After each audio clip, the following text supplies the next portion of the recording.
Is it really that hard to be on time? The man in the gray suit snapped as he slammed the back door of the black town car. His voice cracked through the quiet San Diego morning and made a couple walking their dog glance over.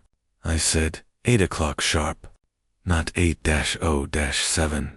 I have real meetings, you know. Leon looked at the clock on the dashboard. 8:02 a.m. He had been parked outside the glass condo tower since 7:45, watching the rich man take pictures of himself in the lobby mirror instead of coming down. He kept his eyes on the rearview mirror now, not quite meeting the man's pale blue stare. "Good morning, sir," Leon said, his voice even. "Traffic on Harbor was a little heavy. We'll still get you to La Yola with time to spare." The man snorted and tossed his leather briefcase onto the seat. "We'll see," he said. "Last driver they sent was late too." "What is it with you people?" Leon felt that familiar cold knot in his chest at those two words. "You people." He took a slow breath and checked his mirrors. "Seatbelt, please," he said. The man rolled his eyes, but clicked it. "Name's Tyler Hale," he said, like Leon should recognize it. "Hale Capital, Hale Tech. I build companies. I don't sit in traffic for fun." Leon pulled away from the curb, the car smooth under his hands. "Name's Leon," he said. "I drive folks where they need to go. Ain't for fun either." Tyler snorted and put in his AirPod. "Just don't mess up my suit," he said. "This jacket costs more than your car." They rolled onto the freeway, the town car gliding between SUVs and pickup trucks under the bright California sun. Tyler tapped on his phone, switching between emails and some money app that showed numbers Leon couldn't even picture as real. "Move over. You could have made that gap," Tyler barked when Leon left space for a merging truck. "You drive like my grandma." Leon's dark hands stayed steady on the wheel. "I'm not racing nobody," he said softly. "We got time." Tyler laughed, sharp and mean. "Of course you don't want to hurry," he said. "You get paid by the hour, right? Drag it out. Stretch those tips." Leon bit the inside of his cheek. He thought of the second job he would go to after this, stacking boxes at the warehouse, of his daughter Nia's text last night, asking if he could come to her choir show, if you aren't too tired. "Daddy." He thought of the old limp in his left leg on cold days, and how many times he had told himself, "It's just for now. Just until, so what? You drive people all day." Tyler went on, not looking up from his phone. "No offense, but I can't imagine choosing this. Didn't you want more than you know? Opening doors for guys like me?" Leon's jaw tightened. "I wanted a lot of things," he said. "Life had other plans." Tyler chuckled. "Let me guess," he said. "Basketball dreams, rap career." Then reality hit. He said it like it was a joke, like Leon's whole life was a punchline. Leon's fingers flexed on the wheel. "Something like that," he murmured. In the rearview, he saw Tyler lean back, satisfied with himself, and missed the way Leon's eyes went far away for a second, as if he were seeing dust and smoke instead of neat lanes and palm trees. They passed a group of cyclists on the side of the road, bright helmets bobbing. Tyler scoffed. "All these people with free time," he said. "Must be nice. I haven't taken a real day off in 5 years. That's what it takes to win." Leon kept his tone calm. "Winning ain't always what you think," he said. Tyler smirked. "Spare me the fortune cookie wisdom," he said. He plugged one earbud out. "Hey, question," he added. "Don't take this the wrong way, but you're what, late 50s? Leon nodded once. 58. "So why are you still doing this?" Tyler asked. "My dad's 60, and he's got a boat, a house in Tahoe, 3 cars. If something happened, I'd just move him into one of my places." "You don't have kids who can help you out?" Leon's jaw clenched. "I got a daughter," he said. "She's in college back east. I help her out, not the other way around." Tyler shrugged like he really didn't care. "Hey, you do you," he said. "I'm just saying, some people plan better." They hit a patch of slow traffic near an exit. Leon eased the car down, leaving space. A horn blared behind them as a sports car tried to squeeze between lanes. Tyler cursed. "Go, go, go," he urged. "I told the club valet I like to roll in early. I can't be the guy walking in late. Not a good look when you're raising $10 million. Leon didn't move into the risky gap. "I'm not going to cut off that bus," he said. "Folks got kids on there." Tyler threw his hands up. "Man, you're killing me," he said. "You're scared of everything? What, combat messed you up or something?" The words were tossed out like trash. He didn't see how Leon's fingers tightened on the wheel at that one stray word, combat, like it had bumped into something true by accident. They pulled off the freeway into La Yola, where the houses got bigger and the trees looked like they had their own gardeners. The ocean flashed blue beyond the cliffs. Tyler straightened his tie and checked his hair in his phone camera. "Okay, here's how this works," he said as they turned into the long drive of a glass-walled country club. Expensive cars lined the circular drive, Tesla's A-rolls, something low and red that looked like it belonged in a movie. Men in suits and women in smooth dresses milled about on the wide stone steps, name tags pinned to their chests. "You drop me right at the door," Tyler said. "Then go park wherever they tell the help to park. I'll text when I'm ready. Try not to take forever when I call." "Yeah." Leon nodded, biting down the urge to remind him he was a person, not a button to push. Two young valet workers waved them forward. Leon eased the car to a stop right in front of the doors. Tyler popped his door open before Leon could get out. "I'll handle it," he said, straightening his jacket. "Don't want you scratching it." He stepped onto the curb and turned back just long enough to flick a folded bill onto the front seat, like he was feeding a slot machine. "There's your tip," he said. "Maybe you can get yourself a nicer tie." The bill was a $5. Leon picked it up between two fingers, staring at the faded Lincoln's face. His own tie, plain navy, lay flat against his pressed white shirt. "Appreciate it," he said quietly. Tyler was already walking away, shoulders back, calling out to someone, "Hey, you made it," ready to change the world. The valet motioned for Leon to pull ahead to the side lot where staff cars went. Leon rolled the window down. "I need to grab something out the trunk before I park," he told the kid. "No problem, sir," the valet said, and that one little sir was enough to keep Leon from throwing that $5 back out the window in the quiet of the staff lot, away from the laughter and clinking glasses.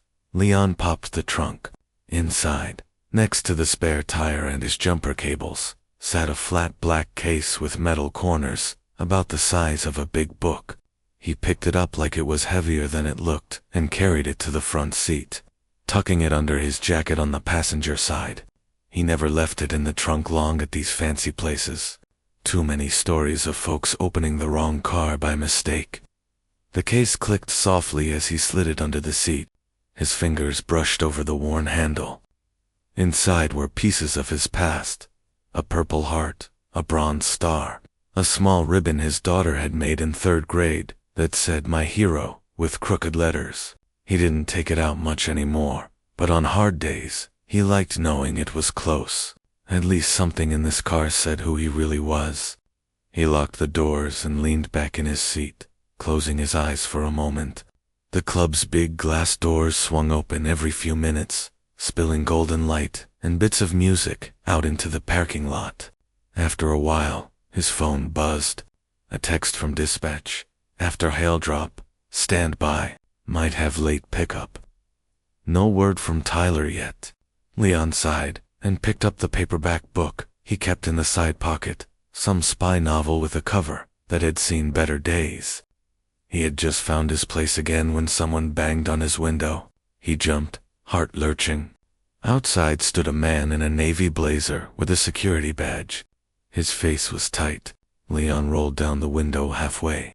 "Evening," he said. "Everything okay?" "Step out of the car, please," the guard said. "We need to look in your trunk." Leon blinked. "What for?" he asked. The guard's jaw clenched. "Mr. Hale's missing something," he said. "An expensive watch. He says it was in his briefcase when he got in, and gone when he got out. You're the only one who had access to the car." Heat flared in Leon's chest. "I didn't take anything," he said. "I don't care about his watch." The guard shifted, but his eyes stayed hard. "Sir, I just need you to open the trunk," he said, "or I have to call the cops." Leon stepped out into the cool salt air, his knee twinging in that old familiar way. "You can call whoever you need," he said, "but I didn't steal nothing from that man." Another guard had come up behind the first, this one older, with a bald head and dark brown skin. His name tag read Reggie. He gave Leon a quick once-over, then glanced toward the front of the club, where Tyler now stood under the awning with two other men, his arm moving fast as he talked. From this distance, Leon could still read the anger in his posture. "Let's just handle this," the younger guard muttered. "We don't want a scene." Leon bit back a bitter laugh.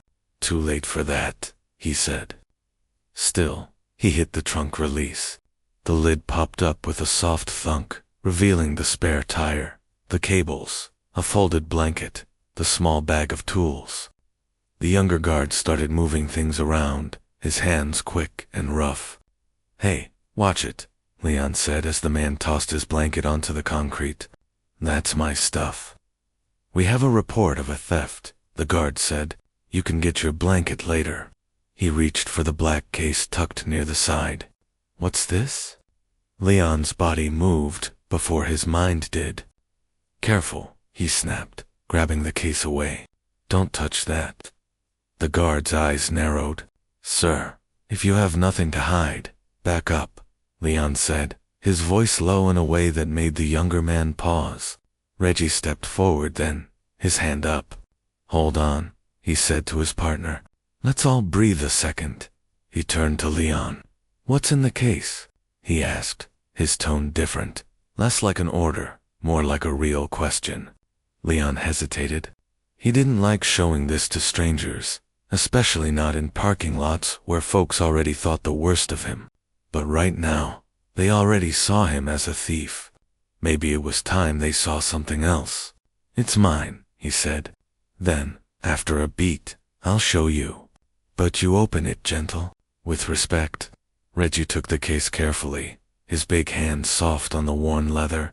He undid the latches and lifted the lid. Inside, nestled in dark foam, lay rows of metals that caught the orange streetlight and turned it into small flashes. There was a deep purple heart-shaped one with a gold head in the middle, a bronze star with a tiny eagle, ribbons in stripes of red, white, blue, green. A folded photo sat in the corner, a younger Leon in desert camo, smiling with his arm around two other soldiers, sand swirling behind them. The younger guard's mouth dropped open. "Damn," he breathed before he could stop himself. Reggie's eyes went wide, then soft. "You army?" he asked quietly. Leon nodded once. 20 years, he said. 2 tours in Iraq, 1 in Afghanistan. Retired sergeant. Reggie gave a low whistle. "Purple Heart," he said, pointing. "You took a hit." Leon tapped his left leg. "Shrapnel," he said. "Still carries its own weather report."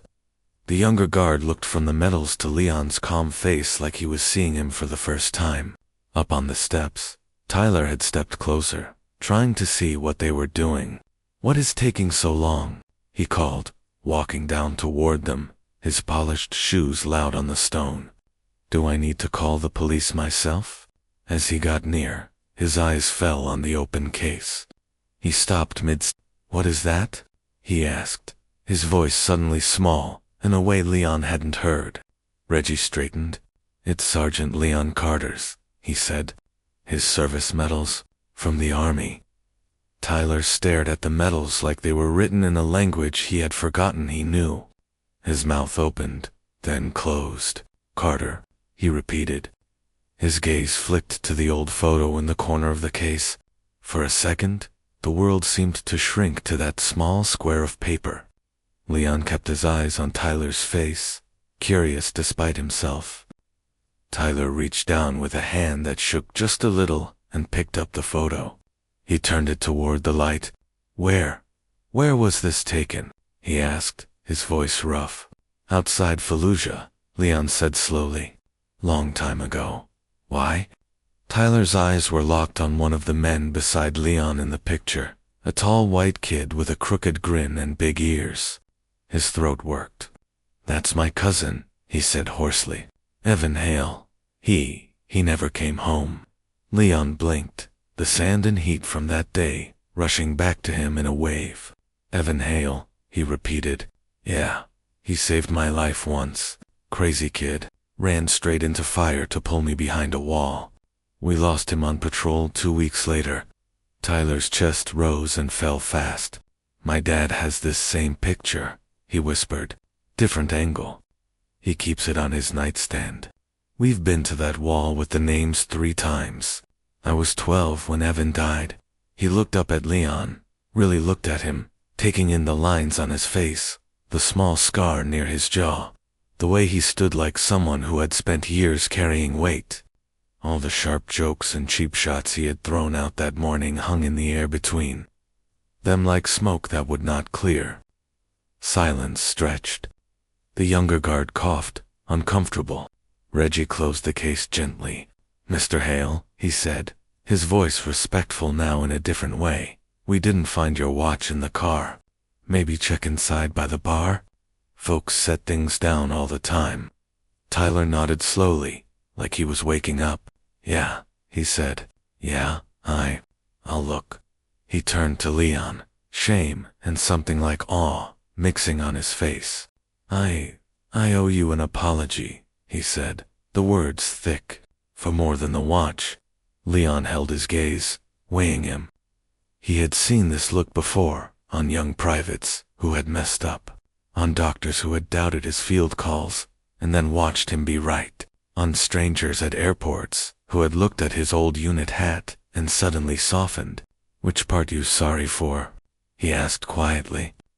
Tyler swallowed hard. "All of it," he said. "The way I talked to you, like you were. Less, the way I jumped to blame when I couldn't find my own stuff. The way I looked at you and only saw a driver when I should have seen." He trailed off, searching for a word. Hero felt too small and too big at the same time. "A man who already did more for this country than I ever will," he finished. Leon's face stayed steady, but something in his shoulders eased. "I'm not the only one who served," he said, nodding toward Reggie. "And there's folks stocking shelves tonight, cleaning floors, driving buses, who got medals in shoeboxes at home. We don't wear M on our shirts when we go to work." Tyler nodded, eyes wet now. "My uncle was like that," he said.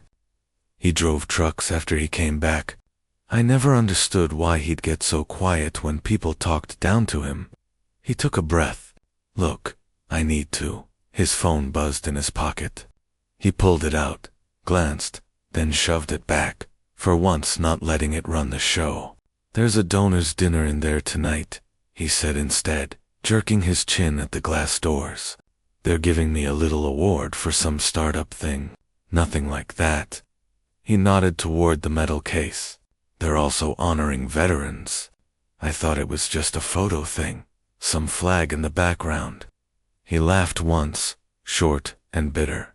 "I didn't even know your name when I walked out here, and here you are, carrying the kind of honor all of us pretend to have." He met Leon's eyes. "Will you come in? As my guest, not my driver." Leon let out a slow breath. Part of him wanted to say no, on reflex, to turn his back on this shiny glass building and all the people inside who had already decided what he was worth. He thought of how Tyler had tossed that 5 at him, how he had said "you people" like a curse. Another part of him thought of Evan's crooked grin, of young soldiers who never got to grow old enough to be judged for driving cars or stocking shelves.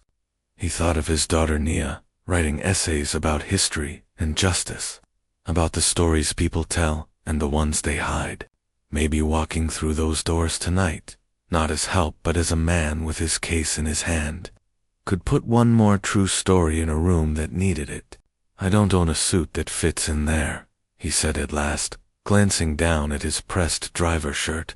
Tyler shook his head. You look fine, he said. Better than me, honestly. He tried a small smile.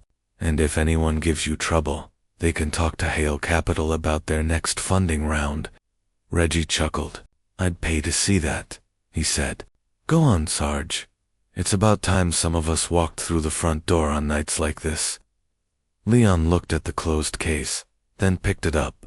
It felt lighter in his hand now, as if being seen had shifted some weight off it. All right, he said. But I'm not standing around so folks can pat my head and say, thank you for your service like it's a script. If I go in there, I'm going to tell the truth about what folks do when the cameras ain't on. Tyler nodded. Serious. Fair, he said. Maybe they need to hear it. I know I did. Inside the club, the air smelled like steak and money. Crystal lights hung from the high ceiling, and a string quartet played soft music in the corner. Waiters in white shirts moved between round tables set with too many forks. A banner on the far wall read, Innovation and Honor, a night to celebrate leaders and veterans. Photos of men and women in uniforms lined a display table near the entrance. As Leon walked in beside Tyler, conversation dipped, then picked up again in a new key. A few people glanced at Leon's driver's shirt, then at the black case in his hand, then at Tyler's face, trying to place the story. The event planner, a woman with a headset and a forced smile, swooped over. Mr. Hale, she said. We were just about to start the program. Is everything all right? Security said there was an issue. Tyler shook his head. Everything is being handled, he said. This is my guest, Sergeant Leon Carter. He'll be sitting with me at the front table. The planner's smile froze, then rearranged itself. Oh, she said. Of course. Welcome, Sergeant. Leon nodded. Evening, ma'am, he said, holding her gaze. Just long enough to make it clear he saw every flicker in her eyes.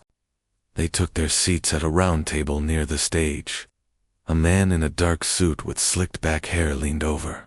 Friend from the firm? He asked Tyler in a low voice, eyes sliding past Leon like he wasn't there. Friend from somewhere more important, Tyler said. I'll explain. Up on the small stage, the club manager tapped the mic. Ladies and gentlemen, he said. Tonight we honor two kinds of leaders, those building our city's future in business, and those who have defended its freedom in uniform.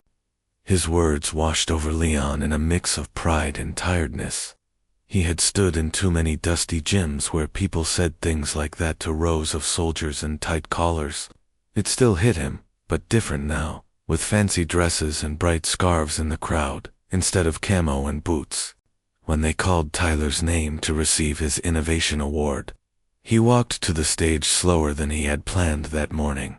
The shiny glass trophy looked smaller under the hot lights. He took the mic from the manager and cleared his throat, the faces in front of him a blur of expectation. Thank you, he began. I could stand up here and talk about hustle and grind, and all the other words we tech guys like to use. I could tell you about the long nights, the big deals, the exits. A few people chuckled. He glanced down at Leon, who sat with the metal case on his lap, his hands folded on top like he was holding on to a piece of earth. But I'm not going to do that, Tyler said, because tonight I learned something on my way to this stage that matters more than any pitch. He took a breath. On my ride here, I was not my best self, he went on, smiling wryly. I treated the man driving me like he was less than me, complained about 2 minutes, threw out some cheap jokes. When I couldn't find my watch, I assumed he had taken it. I had security search his car while I stood there, in a suit that cost more than his monthly rent, acting like I was the only one in the room who mattered. A murmur ran through the crowd. This was not the speech they were used to. Then they opened a case in his trunk. Tyler continued. Inside were medals that mean more than any trophy I'll ever hold. He didn't tell me about them. He didn't lead with his resume. He just did his job, quiet and steady, while I talked like my calendar was the only hard thing in the world. He turned and called, "Sergeant Carter, would you come up here?" For a moment, Leon thought about staying put. Then he felt Reggie's memory, Evan's grin, his daughter's proud face, all push him gently to his feet. Walking to the stage, Leon could feel hundreds of eyes on him, the same way he had felt villagers' eyes on his unit as they rolled through dusty streets in a loud truck years ago. He climbed the few steps with care, his legs stiff but strong. Tyler met him at the top and, without thinking, reached for the black case to help. Leon led him, just this once. They stood side by side under the bright light. Up close, the medals glowed steady. Tyler held the mic between them. "This is Sergeant Leon Carter," he said. "He served our country for 20 years. He was in the same unit as my cousin, Evan Hale, who died in Iraq. I have spent years telling people about Evan's bravery. Tonight, I met the man Evan saved." A soft gasp in the room. Leon looked out and saw older vets in the back sit up straighter, eyes shining. "I disrespected him," Tyler said plainly. "I showed you what a rich man with a title can look like when he forgets who really paid for his easy ride. I'm not proud of that. But I want to be honest about it. Because if a guy like me, who grew up hearing support the troops at every game, can still treat a black driver like he's invisible, then maybe we all have some work to do." He handed the mic to Leon without another word. Leon held it, feeling its weight, lighter than a rifle, heavier than a soda can. He wasn't used to speaking in front of people with linen napkins in their laps, but he had talked to scared teenagers, in helmets, to crying mothers in hospital waiting rooms, to his own daughter when nightmares woke her up. He let those memories guide him. "I'm not here to make anybody clap for me," he said. His deep voice carried to the back of the room without strain. "These medals don't make me better than nobody. They just mean I was somewhere hard, and I did my job best I could. Same as a teacher with a stack of worn-out lesson plans. Same as a nurse on a 12-hour shift. Same as the dishwasher in y'all's kitchen right now, cleaning up after this nice steak." A few people shifted, glancing toward the service door. "I drive now," Leon went on. "Some folks hear that and think my story is small. They see my skin, my age, this shirt, and they put me in a box in their head. Just the driver. You've seen that tonight." He looked over at Tyler, who nodded, accepting the truth on his name. "I'm not telling this to make you feel bad," Leon said. "I'm telling you because I want you to know that every person you pass on the street, every hand that holds a door, or brings your food or Ubers you to the airport, has a whole life you don't see. Some got medals in a case. Some got pain you can't imagine. All of them deserve respect before you know the details." When they walked off the stage, the applause was loud and long. It wasn't just for Leon, though some of it surely was. It was also for something breaking open in that fancy room, for a mirror held up that some folks did not want, but maybe needed. Later, at the dessert table, a young woman in a simple dress came up to Leon with tears in her eyes. "My brother drives for a car service," she said. "He has PTSD. People yell at him all the time. I'm going to tell him what you said." An older, white man with a thin mustache gripped Leon's hand and whispered, "Vietnam, 69. I drove cabs after. Thank you, son." Reggie clapped him on the back so hard his teeth clicked. "You did good, Sarge," he said, grinning. "Real good." In a quiet corner near the exit, Tyler slid his fancy watch back on his wrist. "It was in my jacket pocket," he admitted, face red. "I never took it out of the car. I blamed you for something I lost myself." Leon shrugged, the ghost of a smile on his lips. "Story of my people," he said softly. Then, louder, "You got a lot of money, Mr. Hale. Use some of it right." Tyler nodded, serious. "I'm starting with a fund for veteran drivers," he said. to help them buy their own cars and work for themselves if they want. I'd like your help setting it up, if you're willing. Leon thought of all the tired faces he knew at dispatch, of Reggie at the gate, of folks who wore 2 uniforms in one life. We'll talk, he said, on my schedule this time. That night, when Leon finally pulled into his small driveway on the edge of the city, the sky was deep blue and his body ached in that good, used way. His daughter Nia sat on the front steps with a book in her hand. "Hey Daddy," she called, "you look nice. Did anything cool happen at work?" He lifted the black case from the passenger seat, feeling the smooth handle in his palm, and smiled. "You could say that," he answered. Inside, after they ate leftover spaghetti, he set the case on the table and opened it for her, like he had when she was little and thought the ribbons were magic. This time he added a new story, not about sand and fire, but about glass and suits, and one rich man who finally saw him. Nia listened, eyes wide. "You told them off?" she asked when he finished. "In a way," he said. "Mostly I told them the truth."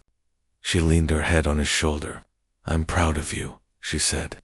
He thought of all the strangers who would forget his name by morning, and of the one man who, he hoped, wouldn't.